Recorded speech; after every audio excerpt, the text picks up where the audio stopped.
කෙනෙක් පිහියෙන් ඇනලා කෙනෙක්ගේ බෙල්ල මිරිකලා මරණ එක සැපයි.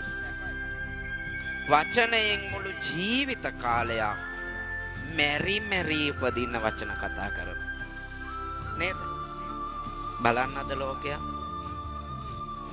මෙරි මෙරි පිච්චි පිච්චි ජීවත් වෙන්න වචනය තව කෙනෙකුට හානියක් කරනවා. කවදාවත් කරන්න එපා. මේ පාපය ගෙවල ඉවර කරන්න බෑ.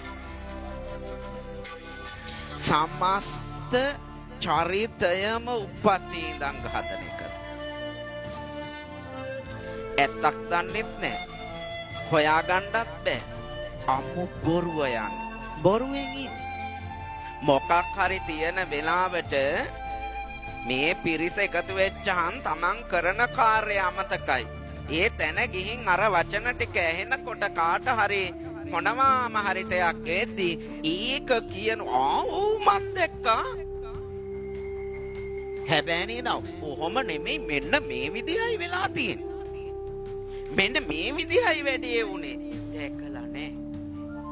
දැකලා නෑ. අරක දැක්කා වාගේ ප්‍රචාරය කරනවා. ඇහුණා වාගේ යවනවා. අද ලෝකයා එහෙම.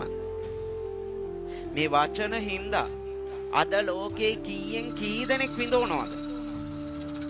තව කෙනෙකුගේ චරිතය නැති කරලා, තව කෙනෙක් කොටෝලා, තව කෙනෙකුට පදයක් හදලා ලබන සතුට මොකක්ද? කට පරිස්සම් නොකර ගන්නා තාක් කාලයක් මෙබඳු පුද්ගලයෝ විඳවනවාමයි.